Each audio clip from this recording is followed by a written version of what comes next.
حضور اسلام کو تخت پر بٹھایا کہ نہیں بٹھایا؟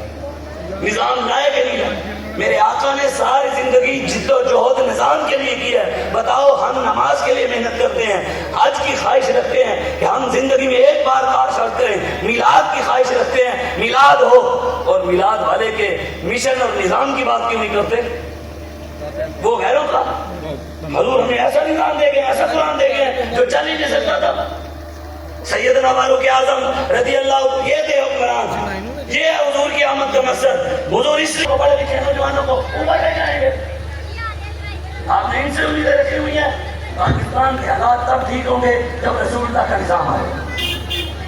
انقلاب اس صورت میں آئے گا جب وہ راستہ حسین والا ہوگا.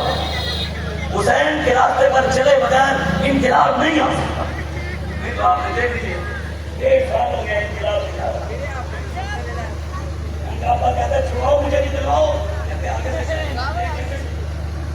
آگے سے گولیاں چلتی ہیں کیسے چھوڑو.